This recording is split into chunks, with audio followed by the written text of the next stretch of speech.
ke masjid kita. Alhamdulillah beliau akan berbagi ilmu dengan kita, berbagi pengalaman dan pencerahan kepada kita semuanya. Dan sebelum acara kita mulai, ada sedikit pengumuman bahwasanya besok Ustadz Ganang akan mengisi di Masjid Al-Hidayah Meri pada subuh. Kemudian dilanjutkan untuk ahad paginya akan mengisi di Masjid Al-Basit Jalan Rajasa Negara Kenanten besok pagi. Kami harapkan untuk jamaah bisa hadir di semua tempat. Dan untuk bulan depan di kegiatan rutin kita di Safari Dakwah 3 Anur, insya Allah yang datang adalah Ustadz Dr. Syakir Jamaluddin dari Majelis Tabligh Pimpinan Pusat Muhammadiyah Yogyakarta. Kami harapkan jamaah juga bisa menghadiri kegiatan Safari Dakwah 3 Anur, insya Allah besok tanggal 17 dan tanggal 18 Februari. Baiklah, kita buka kegiatan pada hari ini dengan bacaan basmalah bersama-sama. Bismillahirrahmanirrahim. Kepada Ustadz Ganang kami persilakan.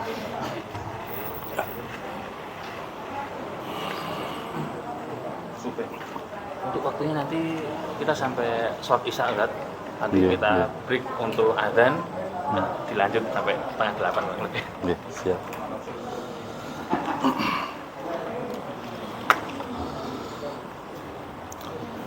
Bismillahirrahmanirrahim. Assalamualaikum warahmatullahi wabarakatuh. Alhamdulillah, asyhadu an la ilaha illallah wahdah la syarikalah wa asyhadu anna habibana Muhammadan abduhu wa rasuluh. Allahumma salli wa sallim wa barik ala Muhammadin wa alihi wa ashabihi ajma'in. Hadirin jamaah kajian Masjid An-Nur yang semuanya saya hormati rahimakumullah. Syukur alhamdulillah kesempatan petang hari ini kita oleh Allah ditakdirkan bisa bertemu dalam keadaan yang baik, dalam keadaan selamat. Mudah-mudahan kebaikan dan keselamatan yang Allah anugerahkan kepada kita akan terus dan berlanjut sampai nanti di yaumil akhirah. Salawat dan salam kita mohonkan kepada Allah, mudah-mudahan oleh Allah senantiasa dicurahkan kepada junjungan kita Nabi Muhammad sallallahu alaihi wasallam beserta seluruh keluarga beliau, seluruh sahabat beliau, dan seluruh pengikut beliau. Dan mudah-mudahan kita yang hadir di tempat ini termasuk orang yang kelak pantas diakui sebagai pengikut beliau. Hadirin yang saya hormati rahimakumullah, di kesempatan yang mulia ini saya diamanai untuk menyampaikan materi kajian tentang wasiat Allah kepada Bani Israel. Ketika Allah Subhanahu wa ta'ala mengikat janji dengan Bani Israel, yang diceritakan bahwa Allah mengangkat gunung Tursina, itu para mufassir memberi istinbat, memberi komentar dengan komentar yang macam-macam. Tapi secara redaksional, proses ikatan perjanjian ini dengan cara Allah mengangkat gunung Tursina di atas Bani Israel. Sebetulnya klausul-klausul perjanjian yang diwasiatkan Allah kepada Bani Israel itu banyak. Cuman tadi saya sama panitia dikasih tahu waktunya cuman nyampe Isya. sehingga tidaklah mungkin akan saya sampaikan semuanya. Di dalam klausul itu Allah Subhanahu wa taala wanti-wanti kepada Bani Israel agar mereka tidak menghambakan diri kepada siapapun kecuali kepada Allah. Mereka juga diwanti-wanti agar tidak mempersekutukan Allah. La ta'buduna ilallah. Jadi la ta'budu, janganlah kalian menghambakan diri kecuali kepada Allah. Ketika panjenengan buka Quran terjemah, kata la ta'budu itu biasanya ditranslate janganlah kalian menyembah. Saya termasuk yang kurang sependapat. Ketika kata la ta'budu itu diterjemahkan dengan janganlah kalian menyembah. Lah, kenapa? Sebab kata la ta'budu di situ kalau ditasrifi abada ya'budu, nanti kita ketemu dengan kata abdun, maknanya hamba. Sehingga yang lebih mendekati benar, kata la ta'budu itu adalah janganlah kalian menghambakan diri illa iyahu, kecuali kepadanya. Jikalau dimaknai janganlah kalian menyembah kecuali hanya kepadanya, itu menurut saya telah mendistorsi, telah menyempitkan, telah mengurangi luasnya makna penghambaan. Para ulama berpendapat bahwa menyembah itu memang salah satu bentuk penghambaan. Tapi bentuk penghambaan seseorang kepada Allah bentuknya tidak hanya penyembahan, rukuk dan sujud. Tidak hanya itu. Ada lagi bentuk penghambaan, yaitu ketaatan. Sebab kalau penyembahan yang berbentuk rukuk dan sujud itu sangat bersifat seremonial, bersifat ritualitas. Orang menyebut bersifat ubudiyah.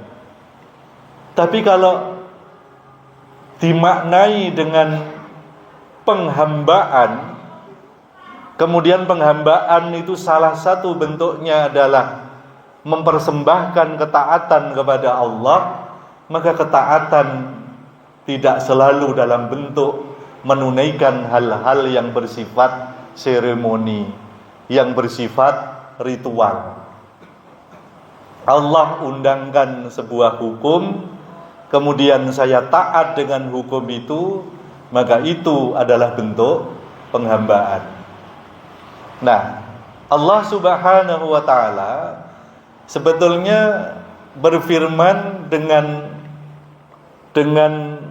firman yang senada itu banyak, Pak. Misalnya wa qadha rabbuka alla ta'budu illa iyyah wa bil walidaini ihsana ila akhirih. Nah, itu nadanya juga sama. Sekalipun itu di ayat yang enggak ada kaitannya dengan ikatan perjanjian antara Allah dan Bani Israel. Oke, saya anggap yang paling substansi saja dari apa yang dimaui Allah terhadap Bani Israel. Jadi yang pertama dari beberapa klausul, Allah itu punya mau, Allah itu punya kehendak bahwa supaya Bani Israel jangan menghambakan diri kecuali kepada Allah. Nah, jadi memang ada potensi bentuk-bentuk penghambaan sama halnya bentuknya rukuk dan sujud, penyembahan atau ketaatan yang dipersembahkan kepada selain Allah. Saudara-saudara kita itu ada, Pak, yang mengatakan bahwa togut, pernah dengar togut? Jamaknya tawagid. Itu pihak-pihak yang dipertuhankan selain Allah. Mereka punya keyakinan, punya pendapat minimal bahwa termasuk dikatakan togut adalah pihak yang memproduk undang-undang, aturan yang itu bertentangan dengan aturan Allah. Sebab manakala seseorang itu mentaati aturan itu dengan berpaling dari aturan yang diundangkan oleh Allah, berarti dia telah mempersembahkan bentuk penghambaan pada selain Allah. Karena ketaatan hakikatnya hanya haknya Allah, sehingga tidak boleh, Pak, kita itu melakukan bentuk-bentuk ketaatan pada siapapun kecuali kepada Allah. Saya dalam berbagai kesempatan sering menyampaikan, karena ketaatan itu hakikatnya hanya milik Allah, maka sebetulnya seorang istri itu nggak boleh taat pada suaminya. Jangan protes dulu. Seorang anak tidak boleh taat pada orang tuanya. Rakyat tidak boleh taat pada penguasa. Lalu kenapa kok seorang istri mesti taat pada suami? Kenapa anak kok mesti taat kepada orang tua? Rakyat mesti taat pada penguasa? Karena semua itu adalah perintah Allah. Mentaati suami bagi istri adalah perintah Allah. Mentaati orang tua bagi anak adalah perintah Allah. Mentaati penguasa bagi rakyat adalah perintah Allah. Namun demikian ketaatannya bukan ketaatan yang mutlak. Duduk ketaatan yang mutlak, sebab kebenaran yang dimiliki oleh tiga pihak itu bukan kebenaran yang absolut. Sehingga ketika suami, ketika orang tua, ketika penguasa itu punya mau dan yang mereka maui bertentangan dengan apa yang dimaui Allah, maka tidak wajib untuk taat, bahkan wajib untuk mengingkarinya. Seorang suami yang memerintahkan kepada istri untuk melakukan kemaksiatan kepada Allah, maka wajib untuk tidak taat, wajib ingkar. Karena ketaatan sesungguhnya adalah miliknya Allah.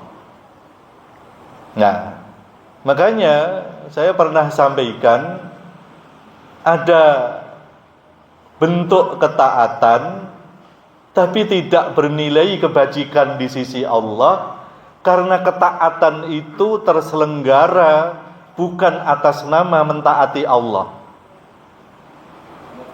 Misalnya ada seorang istri yang dia taat pada suami. Bu, panjenengan taat pada suamimu? Yo iya, taat. Kenapa? Dia orangnya baik, dia romantis, dia tanggung jawab, dia mencukupi apapun yang saya butuhkan. Urusan keluarga dihandle 100%, beres oleh dia. Saya merasa terayomi, merasa terayumi oleh dia. Oleh sebab itu panjenengan taat. Ya, saya taat, saya berbakti kepada dia. Maka ketaatan yang semacam ini tidak menorehkan nilai kebajikan di sisi Allah. Sebab terselenggara bukan karena Allah, terselenggara karena suaminya dinilai oleh dia sebagai suami yang baik. Tapi lain perkara kalau ada kasus, Bu, sampean taat sama suami. Iya dong. Kenapa panjenengan taat sama suami? Karena taat sama suami adalah perintah Allah.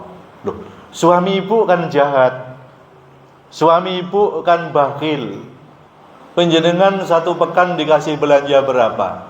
Panjenengan harus berjuang sendiri untuk mencukup-cukupkan untuk kebutuhan keluarga. Karena yang dikasih suamimu yang bakhil itu tidak seberapa. Kalau dia sikapnya seperti itu urusan dia dengan Allah. Tapi yang saya tahu, mentaati suami adalah perintah Allah. Jikalau ada suami istri yang semacam itu, maka ketaatannya itu ibarat orang bertransaksi. Transaksinya itu dengan Allah. Enggak ono kaitane babar pisan karo suaminya. Sebab suaminya tadi kurang ajar, bakhil, mungkin suka main tangan dan sebagainya. Tapi sang istri tetap mentaatinya. Karena apa? Sebab urusan kekurangan ajaran suami, kata dia, urusan dia dengan Allah. Urusanku dengan Allah, saya diperintahkan untuk taat kepada suami. Tapi permasalahannya, ada enggak di Mojokerto yang seperti itu? Biasanya seorang istri taat sama suami karena suaminya itu bagaimana? Dia tidak memperhatikan sama sekali apa yang dimaui Allah terkait dengan sikapku kepada suami. Walaupun suami memerintahkan untuk taat, kalau suami saya anggap kurang ajar, saya enggak perlu taat. Walaupun Allah melarang saya untuk durhaka kepada suami, kalau suami saya menurut saya layak untuk didurhakai, saya akan durhaka. Orang yang demikian ibarat transaksi, ibarat pitunge gak karo Gusti Allah. Transaksine gak karo Gusti Allah. Orang semacam ini sebaik apapun, sebanyak apapun yang telah dia lakukan, tidak akan bernilai kebajikan di sisi Allah. Kenapa? Sebab terselenggaranya kebaikan itu bukan karena Allah. Bisa diterima, Pak? Nah, terkait dengan la ta'budu illa iyahu, janganlah kalian menghambakan diri kecuali hanya kepadanya. Itu ada 2 hal, Pak, yang perlu kita catat.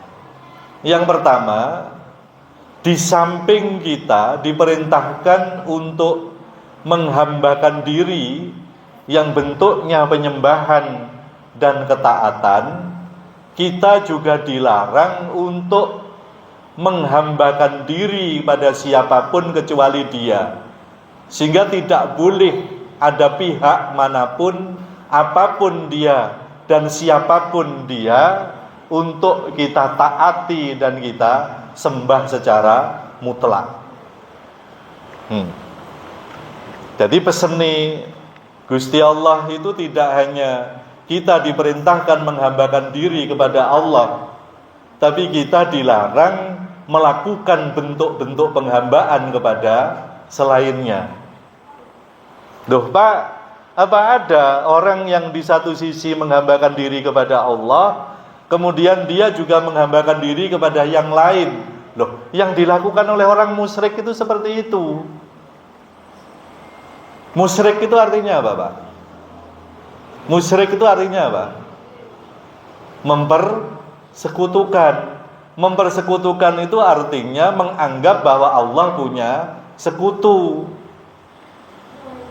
Jadi orang-orang musyrik itu yakin akan ketuhanan Allah, tapi dia juga meyakini ada pihak-pihak selain Allah yang juga layak dipertuhankan.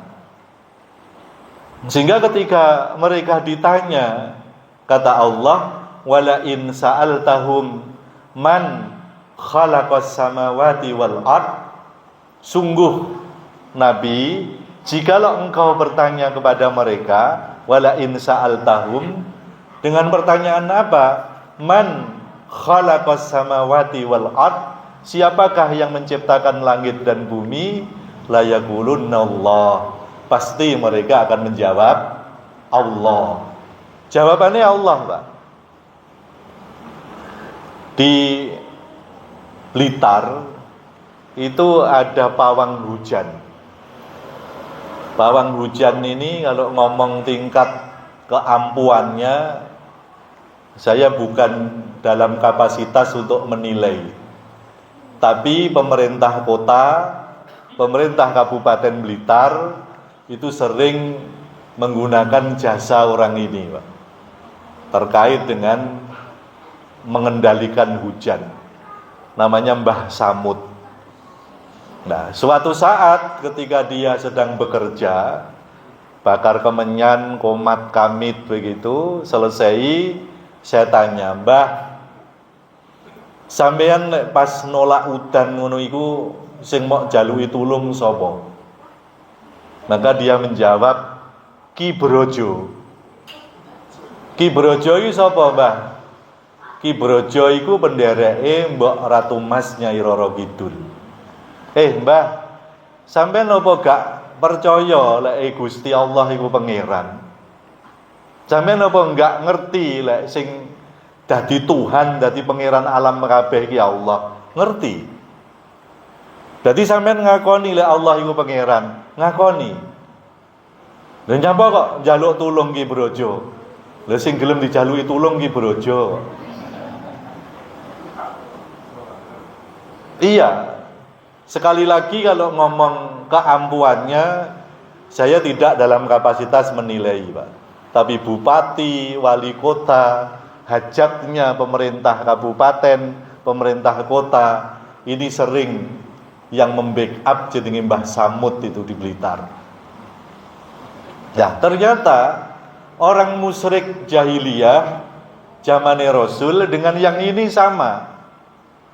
Kalau zaman jahiliyah Allah dawuh kepada Rasulullah, wala in sa'altahum, sungguh wahai Nabi, jikalau engkau bertanya kepada mereka, man khalaqas samawati wal ard, siapakah yang menciptakan langit dan bumi? La yaqulunna Allah.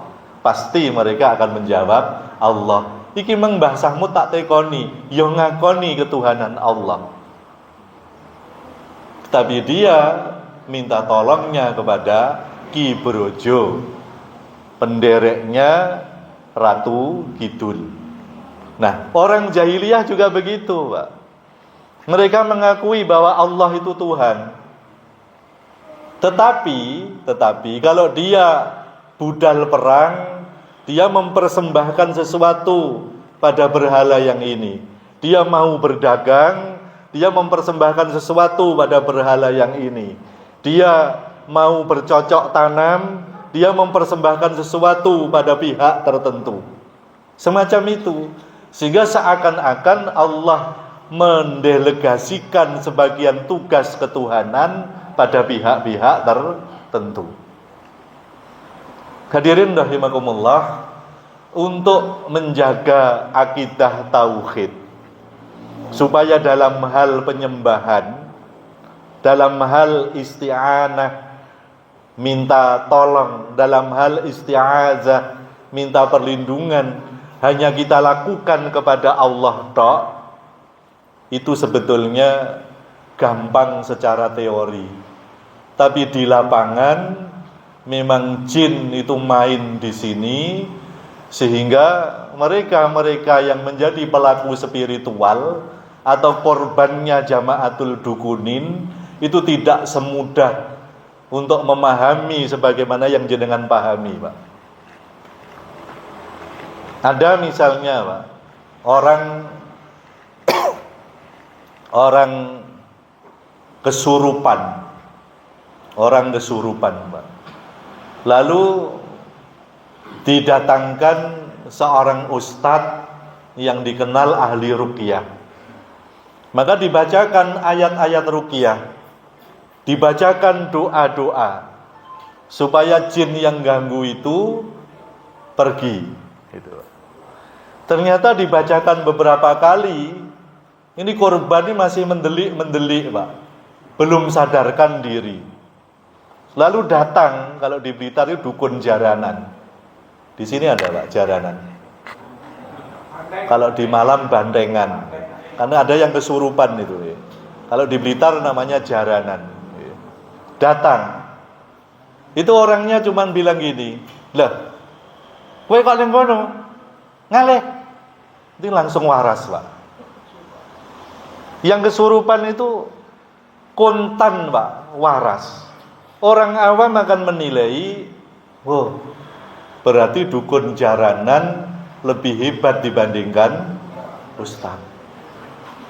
Berarti ilmunya dukun jaranan lebih hebat daripada ayat-ayat Al-Quran. Orang nggak ngerti kalau dukun jaranan ini bolone jin. Nggih, Pak. Panjenengan, Pak, ingin kaya, datang kepada ustadz, datang kepada kiai, datang kepada rohaniawan Islam, datang kepada tokoh agama. Ya sudah, banyak-banyak sholat duha. Ya sudah, coba rajin-rajin baca suratul Waqiah. Nasihatnya itu kurang lebih semacam itu. Jangan lupa sepertiga akhir malam bangun meminta kepada Allah supaya rezekinya dilancarkan. Nanti kalau Allah kasih rezeki, jangan jadi orang bakhil, banyak-banyaklah sedekah. Nasihatnya kan kurang lebih semacam itu, Pak. Tidak ada orang yang mencoba sampai hitungan tahun dia menganggap nggak ada tanda-tanda berhasil. Akhirnya dia datang kepada seorang dukun, dibawa ke Gunung Kawi. Dibawa ke Gunung Kawi. Akhirnya njaluk bantuan demite Gunung Kawi. Atau dibawa ke Gunung Kemukus. Atau dibawa ke Ngujang Tulungagung. Atau di Tembung Boyo Kandang Bubrah itu. Ternyata jin main di sini, dia merasakan bahwa loh, kok nyambut gaweku saya lancar, loh, aku kok sugih. Maka orang akan menganggap bahwa ilmunya dukun lebih hebat daripada ilmunya ustadz. Meminta kepada jin, meminta kepada tempat-tempat yang mereka anggap keramat, ternyata lebih mustajabah. Istilahnya mustajabah. Jadi lebih mustajabah dibandingkan meminta kepada Allah. Sehingga dia menganggap bahwa penguasa Gunung Kawi lebih hebat dibandingkan Allah. Karena jin main di sini, Pak. Ada seorang yang sulit mendapatkan jodoh, seperti Bang Yos misalnya. Nah, kemudian dia datang kepada ustadz, datang kepada kiai. Nasihatnya itu nasihat-nasihat yang normatif. Tapi dia datang kepada dukun. Ditanya Bang Yos, apakah sudah ada target? Maksudnya apa, Mbah? Jenengan wis duwe pandangan apa dereng? Mangke lek ketok jenengan wis duwe pandangan, jenengan pun remen antem mawon mangke kali jaran goyang utawa Semar Mesem. Ngoten nggih, Mbah? Nggih, pun beres niku. Ngoten pandangan apa dereng? Sampun. Akhirnya target sudah ada. Sampeyan kuat enggak poso mutih? Oh, kiat. Tapi sing terakhir kudu pati geni lho. Oh, nggih. Siap. Nah, iki sampeyan waca. Jam 12 bengi sampeyan kudu metu ning latar sampeyan waca. Sun matek kajiku si jaran goyang. Tak goyang ana tengahe latar. Jimatku si sodo lanang. Tak sabetne gunung jungkruk. Tak sabetne segara asat. Tak sabetne bumi sigar merapat. Tak sabetne atine aura kasih dadi welas dadi asih. Ngono kuwi sing mewegel nih, Pak. Itu enek lafaz la ilaha illallah Muhammadur Rasulullah. Ojo pati-pati pisah, ojo pati-pati benggang yen ora aku sing misah, yen ora aku sing benggang. dadi welas, dadi asih, ya ana tembung, Pak, krana Allah taala. Tapi posone tidak syar'i. Kata sun matek ajiku pun itu sebagai bentuk keberpalingan dari ketuhanan Allah. Tapi jin main di sini, Pak, mandi. Coba. Jadi makanya orang-orang awam itu jangan antem kromo, Pak. Dakwah kepada mereka itu jangan antem kromo. Kita dekati kultur mereka itu bagaimana. Orang nih, kalau dhisik zaman cik gendeng, zaman cik edan, jahiliyah. Itu ada perempuan, itu saya kertas ini ditulisi mim, wawu sama ya. Kemudian diintir-intir begini. Diintir-intir begini sambil yang guyu kita pelaku nih. Kemudian diintir-intir begini, maka target ini dilihat antara dua mata, Pak. Dibaca 3 kali tanpa bernafas. Itu perempuan itu bisa orgasme, Pak. Dan saya dulu yang kurang ajar, yang saya gitukan guru saya SMP. Jadi kalau ngomong edan, saya mbahi wong edan. Nah, hadirin rahimakumullah, maka di lapangan itu, di masyarakat itu, kita dihadapkan dengan yang demikian itu. Jadi untuk isti'anah, minta tolong kepada Allah, isti'adzah, minta perlindungan kepada Allah, istiqomah di atas kalimat la ilaha illallah, itu memang harus sabar, Pak. Sebab di luar itu ilmu-ilmu hitam itu seperti itu. Saya punya tetangga, Pak, kepelites truk. Tulangnya ini tidak hanya patah, Pak, remek. Ahli ortopedi nggak kuat ngatasi, Pak. Harus diamputasi. Dibawa ke Kalimantan Tengah. Dikasih minyak bintang. Itu nggak sampai hitungan jam, hanya hitungan menit, Pak. Itu kaki ini bisa utuh, belenuh, kembali semula. Yang melakukan itu orang yang nggak ngerti agama, peliharaannya babi dan anjing. Tapi fakta kita melihat semacam itu. Dia nggak ngerti duit, Pak. Kalau ke sana itu kita bawanya gula merah sama tembakau. Coba, bagi orang yang awam, orang yang nggak pernah ngaji tauhid, orang yang nggak makrifat kepada Allah, maka dia akan menilai yang seperti ini lebih hebat daripada ilmunya kiai, daripada ilmunya ustadz. Betul apa enggak, Pak? Iya. Pak Yos datang ke rumahnya kiai, nggak ada solusi. Datang ke rumahnya dukun, antem jaran goyang, antem semar mesem, target bisa didapat, sukses. Karena orang nakernya itu hanya suksesnya, nakarnya hanya suksesnya, maka seakan-akan ilmu agama tidak lebih baik daripada ilmu-ilmu klinik semacam itu. Nggih, Pak.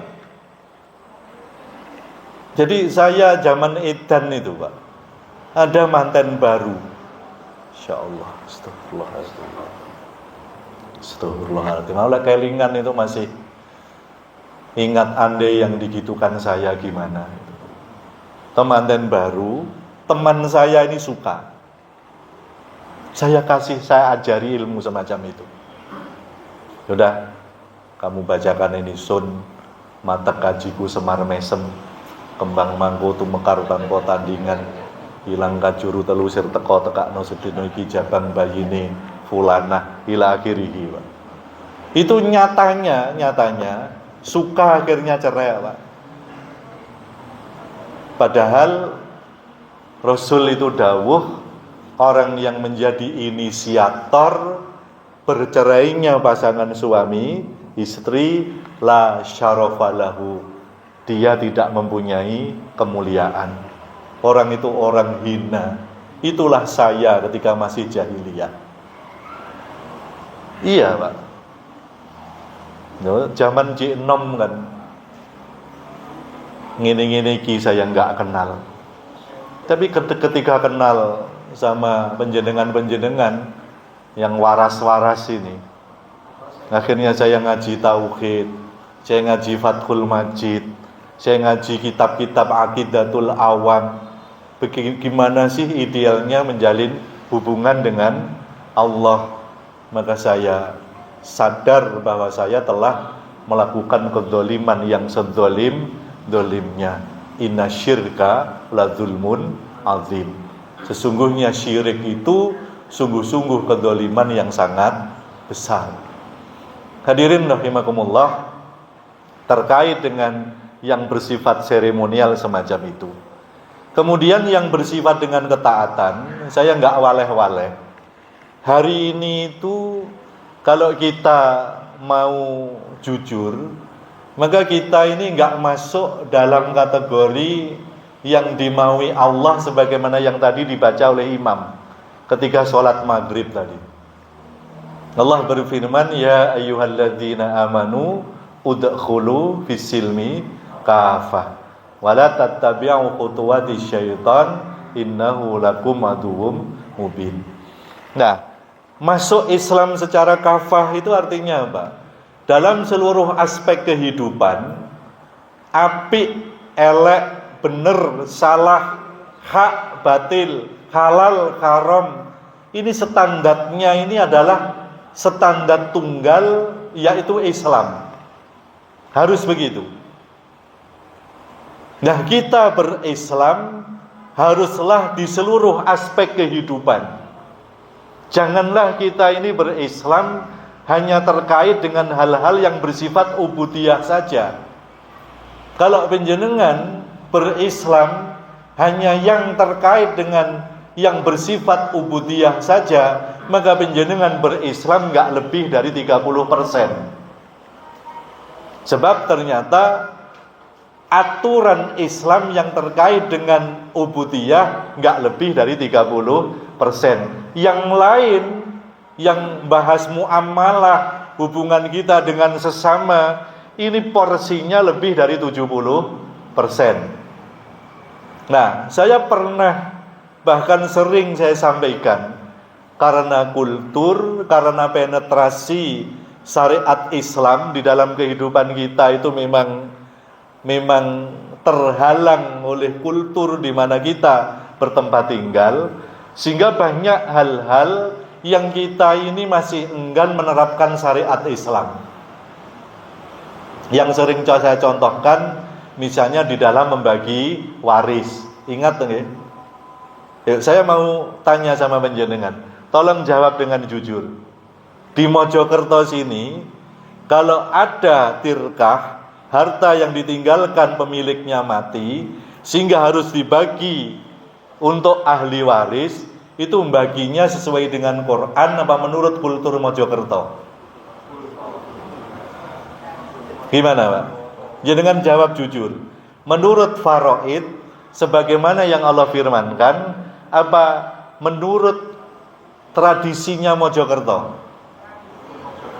Tradisi Mojokerto. Berarti laki-laki perempuan sama. Begitu. Terus kalau menurut Allah ketika dibagi sama, benar apa salah? Salah. Lek jenengan lebih memilih yang salah, berarti penjenengan sebetulnya tidak lagi menganggap Allah sebagai Tuhan. Bahasa Blitarnya, sebetulnya Tuhan telah penjenengan lecehkan, Pak. Buktinya apa? Aturannya enggak penjenengan pakai.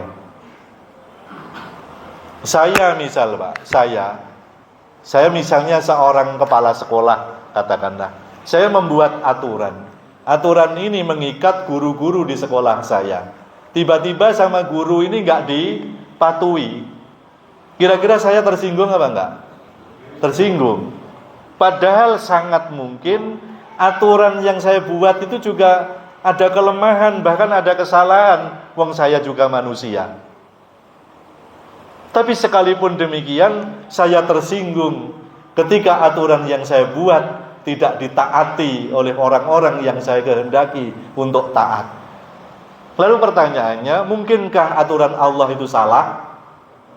Nggak mungkin.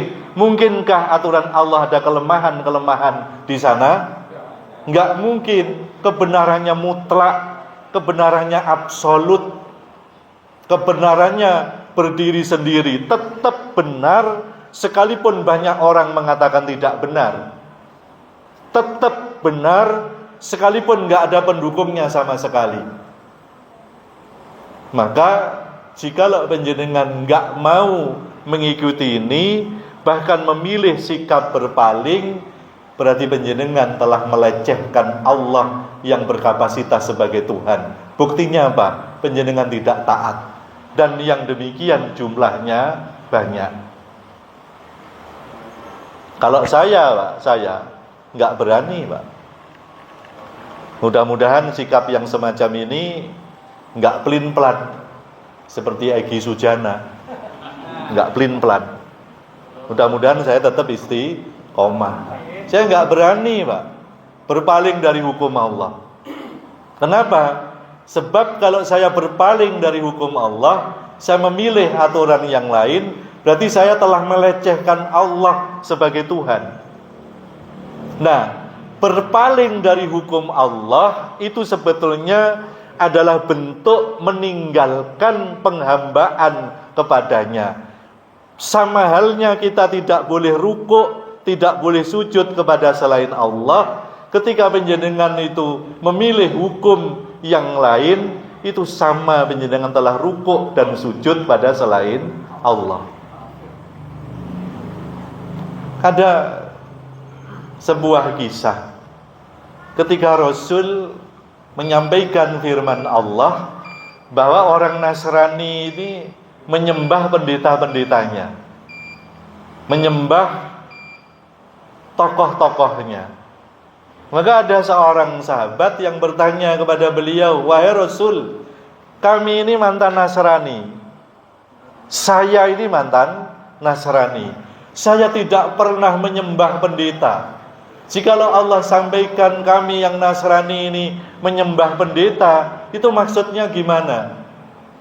Maka Rasul bertanya, "Bukankah apa yang dihalalkan Allah, kemudian pendetamu mengharamkan, kamu secara latah juga ikut-ikut mengharamkan?" Kalau itu iya.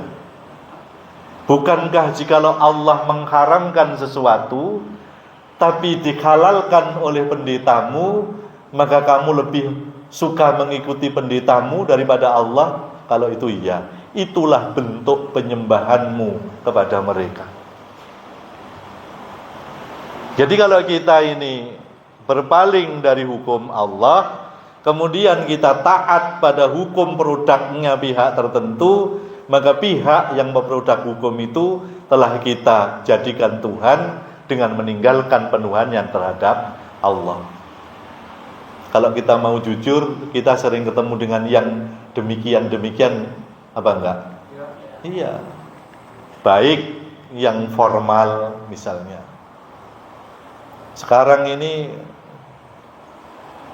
ada yang namanya moderasi agama.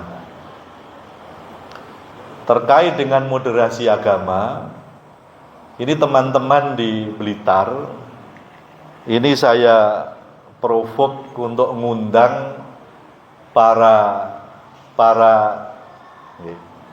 niki adzan dulu diterusne. Oke, monggo.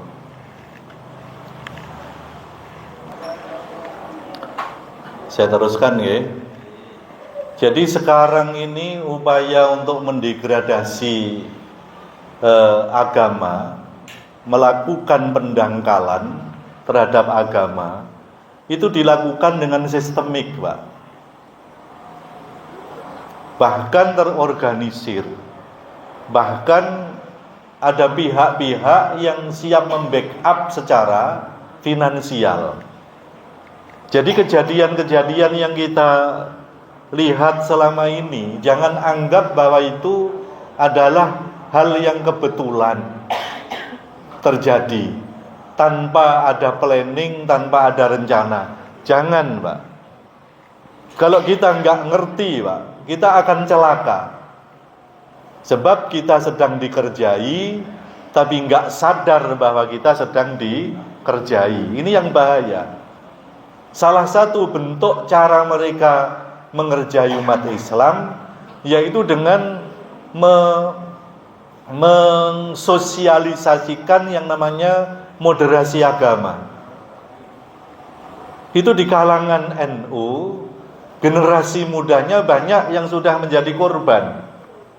Pemuda Muhammadiyah, walaupun enggak semuanya, banyak yang sudah menjadi korban.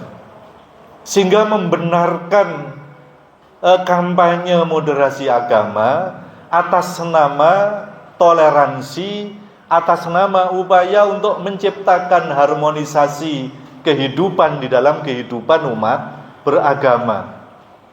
Sehingga jargon-jargon yang sering keluar itu misalnya semua agama itu baik, semua agama itu benar, sehingga semua pemeluk agama, apapun agamanya, asal taat pada ajaran agamanya, pasti masuk surga. Jenengan pernah dengar ini mboten? Iya. Pernyataan semacam ini pasti ditolak oleh agama manapun. Tidak hanya kita yang Islam, kalau kita yang Islam jelas, Pak. Allah dawuh, "Inna dina 'indallahil Islam." Sesungguhnya agama yang diridhai di sisi Allah hanyalah agama Islam. Lha wong-wong sing agama ditutu Islam ya apa? Wa may yabtaghi ghairal islami dina fala yuqbala minhu. Maka barang siapa yang mencari agama selain Islam, maka tidak sekali-kali diterima darinya. Ya apa nasib besok ning akhirat?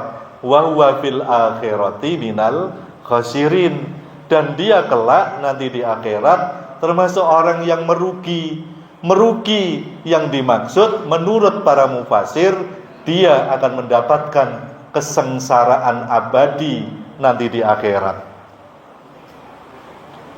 Jadi kita wajib yakin bahwa Islam adalah agama yang benar. Wajib yakin bahwa kebenaran Islam adalah kebenaran satu-satunya.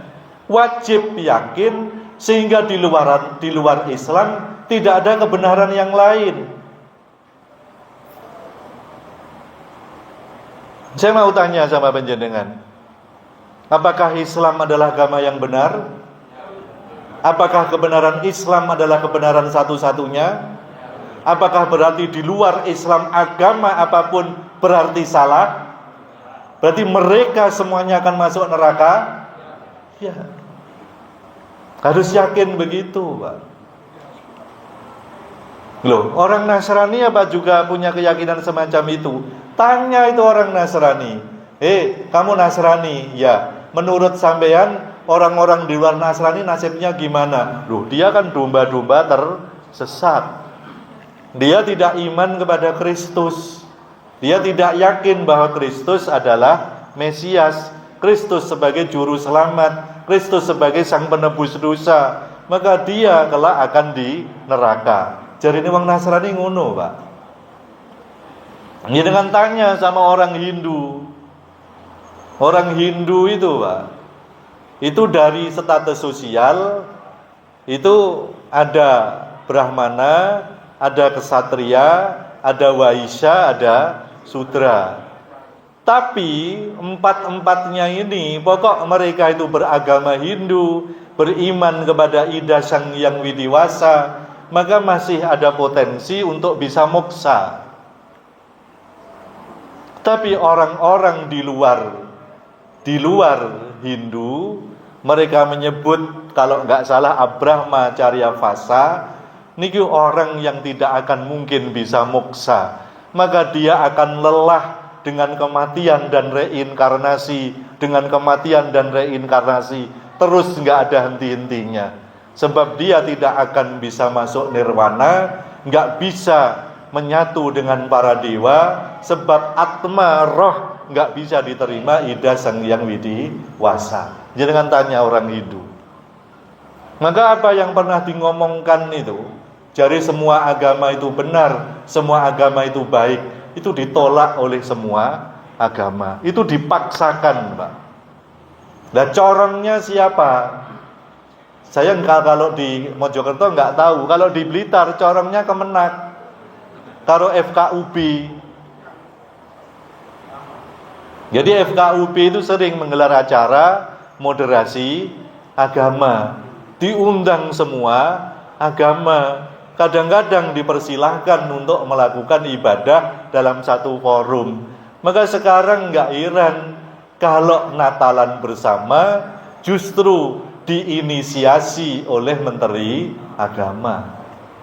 Iki urung nemen, Pak. Iki akan terus, Pak.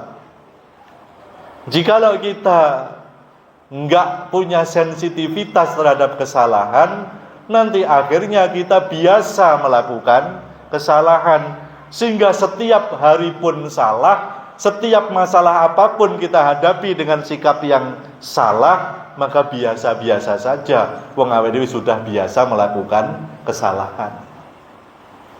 Nah, hadirin rahimakumullah, maka upaya untuk purifikasi, jadi mengenalkan umat pada ajaran yang original, ajaran yang murni, harus, Pak.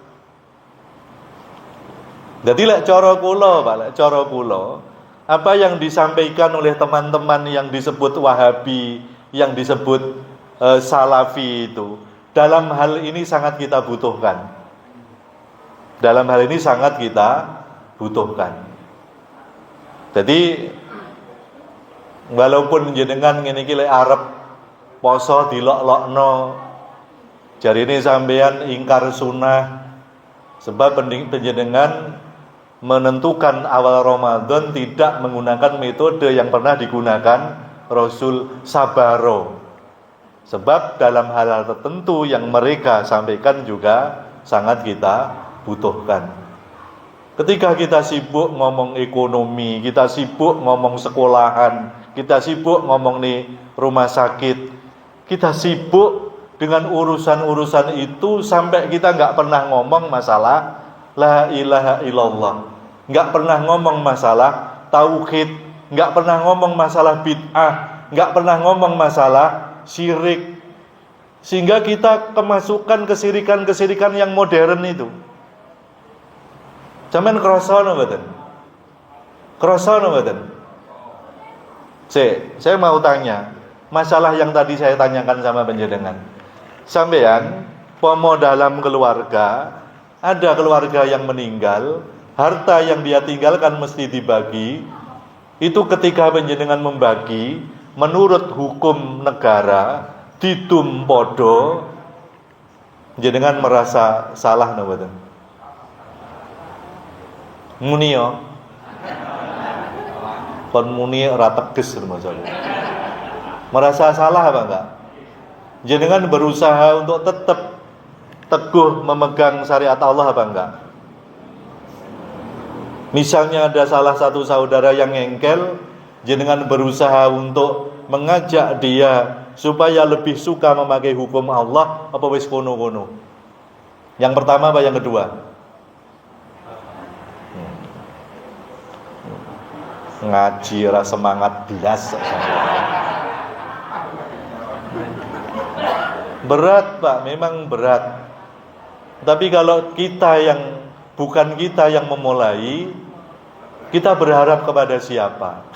Hukum Allah itu kalau tidak kita yang mensosialisasikan, apakah kita akan berharap kepada orang yang keluar masuk gereja, keluar masuk pura, keluar masuk vihara? Lek panjenengan sing ngakune agamane Islam enggak dong. Gitu. Kemarin, Pak, ada jamaah ngaji itu tanya begini, Ustadz, bibi saya meninggal. Lah terus saya kan keponakannya.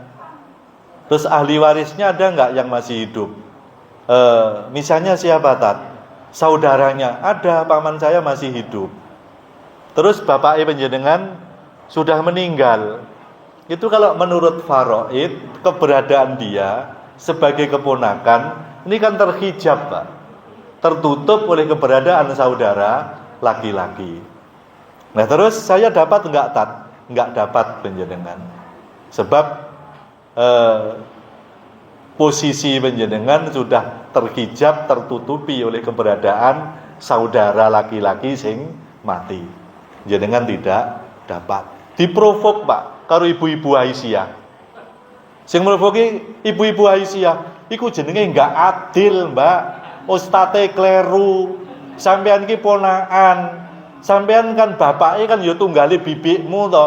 Njaluk bagian. Ustate mesti kleru kuwi. Ustaz diklerok-klerok nih. Coba contoh kasus. Bu. Nah. Ada orang meninggal. Anaknya ini 2 cewek semua. Itu kalau menurut Al-Quran, dia cuman mendapatkan 2/3. Jadi berserikat di dalam 2/3. Jadi wong Jawa iku wis duwe unen-unen. Anak wedok iku ra iso ngentekno bondo. Ngoten nggih. Nah, kemudian setelah selesai pemakaman, datanglah saudara laki-laki si mati. Ngomong sama ponakan-ponakan yang cewek itu. Nduk, sini Nduk, paham? Nduk, paham? Paham ya? Panggilan Nduk, bapakmu mati. Lek cara agama, Nduk, lek wis utang piutang selesai, wasiat selesai, biaya pemakaman sudah paripurna, maka yang harus segera dilakukan adalah membagi harta waris. Nah, kamu kebetulan cuman berdua. Kamu nggak bisa menghabiskan harta. Kamu berdua cuman berserikat di dalam 2/3. Jadi sebagian harta yang ditinggalkan bapakmu, Nduk, ini milik saya, kata sang paman. Itu kalau di Mojokerto, berarti paman yang datang itu paman yang hebat, sebab ponakannya itu disadarkan tentang hukum agama. Apa paman yang rakus karena meminta harta ponakan? Apa? Rakus. Padahal gara-gara dia sang keponakan paham agama. Gara-gara dia ponakan itu berpotensi untuk teguh di dalam memegang hukum Allah. Tapi di Mojokerto dikatakan orang rakus, serakah. Coba. Itu di Blitar juga begitu. Iya. Kenapa? Sebab memang kita, para ustadz, para da'i, itu nggak pernah mensosialisasikan yang seperti ini. Sehingga kesalahan, bentuk-bentuk perlawanan terhadap hukum Allah dianggap biasa. Sehingga yang biasa padahal salah itu justru dianggap benar. Orang-orang yang ingin ditegakkan kebenaran justru akan dianggap salah. Maka ketika saya tadi sampaikan wasiat Allah kepada Bani Israel, tidak boleh ada bentuk-bentuk penghambaan pada selain Allah. Penjenengan Pak Bu, kalau menghambakan diri dalam bentuk rukuk dan sujud, saya sudah tega, Pak. Enggak mungkin penjenengan akan terutusan turut terawulan, enggak mungkin. Tapi dalam hal berhukum, jenengan ini ketoke yang mana ini hukumnya Gusti Allah.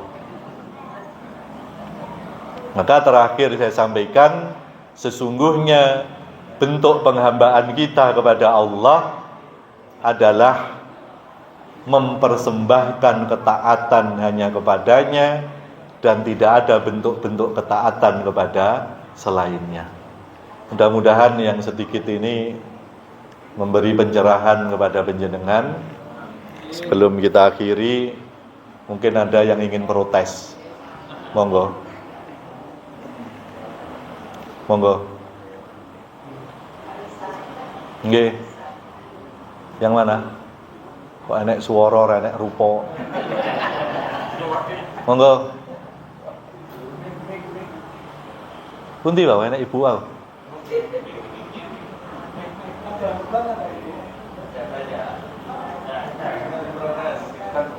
Nggih, nggih.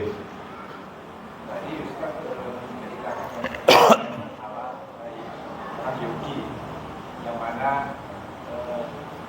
zaman-zaman Yahudi dia selalu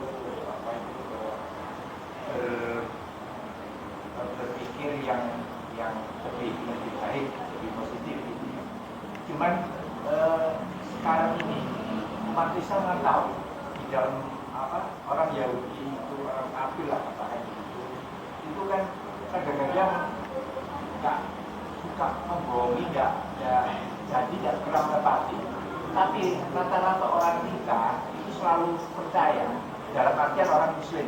Satu contoh yang terkait dengan masalah Israel, yang mana jelas-jelas Yahudi itu kan sudah membohongi, tapi kita tetap percayai sama dia. Seperti kadang-kala ada perjanjian perdamaian, tapi nyataannya sampai sekarang itu juga begitu. Bagaimana menurut pendapat Ustaz mengenai dengan masalah orang-orang Yahudi? Terima kasih Ustaz. Jadi yang dilakukan oleh Yahudi, terutama Zionisnya, itu atas nama keyakinan, Pak. Jadi karena dia itu yakin bahwa yang mereka lakukan itu sebuah kebenaran, maka menurut mereka apa-apa yang dia lakukan yang menurut kita kejahatan itu menurut mereka amal soleh, Pak. Itu menurut mereka adalah amal soleh. Jadi merebut Palestina itu adalah hal yang harus mereka lakukan, sebab mereka punya keyakinan bahwa itu adalah negeri yang dijanjikan oleh Tuhan. Kan pembelanya itu kan selalu menyampaikan itu. Itu negeri yang dijanjikan Tuhan kepada mereka ketika di zamannya Moses dulu, namanya Musa. Nah, sehingga bentuk-bentuk perundingan-perundingan menurut saya itu sudah nggak efektif. Jadi Zionis ini harus kita sikapi dengan cara perang. Menurut saya begitu. Sehingga yang dilakukan Hamas sudah benar. Harus perang, nggak bisa itu. Sudah berapa kali enek gencatan senjata, tapi kemudian dia ingkar. Kita jadi korban lagi. Maka kalau enggak suka berdusta, maka bukan orang Yahudi. Nah, kalau ada negara-negara, termasuk yang terakhir ini, katanya presiden kita juga menyatakan dukungannya kepada Israel. Itu sebetulnya bukan atas nama rakyat. Kalau sikap rakyatnya, sekalipun Amerika, sebetulnya banyak demo-demo mendukung Palestina di Amerika. Di Perancis banyak demo gerakan rakyat yang mendukung Palestina. Kita juga demikian. Tapi karena pemimpin-pemimpin kita ini dikuasai oleh mereka secara politis, sehingga kebijakan mereka itu seakan-akan mendukung Israel. Sebetulnya kalau rakyatnya, aku ngene iki ini mentolong bedil lah ya orang Yahudi itu. Misalnya kalau ada anak kecil nangis, terus kemudian bapaknya dihoyok-hoyok begini, terus kemudian bapaknya sudah meninggal, itu kalau anak saya gimana? Dan tidak ada sedikit pun belas kasihan dari Israel, apalagi Netanyahu itu. Maka perang itu menurut saya yang paling pas. Mati syahid di sisi Allah, kalau kita menang akan mendapatkan kemuliaan dunia. Makanya jenengan jok waleh-waleh ndongakne dulur-dulur yang di Palestina. Nggih, yang lain. Jol. Nggih. Bagaimana kalau masalah waris, anak-anaknya itu sepakat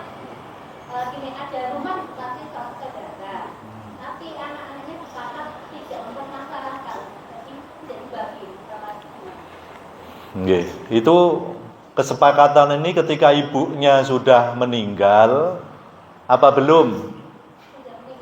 Ibunya sudah meninggal. Kalau kesepakatannya itu ibunya belum meninggal, maka ini nisbatnya adalah hibah. Kalau ibunya sudah meninggal, itu seharusnya tetap dibagi, masing-masing pihak dapat bagian berapa, kemudian bagiannya diberikan kepada saudaranya. Atau sepakat, sudah gini saja, ini sebetulnya kalau kita bagi, masing-masing kita punya bagian. Cuman karena ada salah satu saudara kita yang belum punya tempat tinggal, biarlah ini ditempati. Tapi harus diikrarkan. Kenapa? Sebab saudara yang menempati itu biar tidak ada beban moral. Kalau diam saja, wis gak usah didum wis. Jiarne ben tinggeni sampai mata. Itu dia menempati, tapi rasanya enggak enak. Berbeda kalau rapat keluarga. Sudah ini biar ditempati adik kita, biar ditempati kakak kita. Sepakat ya? Ya sepakat. Enggak boleh meminta, ya enggak apa-apa itu. Jos. Nggih, jos. Ngaten nggih? Nggih. Yang lain. Jol. Nggih. Terima kasih. Dengan tidak bertanya berarti tidak mempersulit saya. Nggih. Terima kasih. Akhiran, assalamualaikum warahmatullahi wabarakatuh.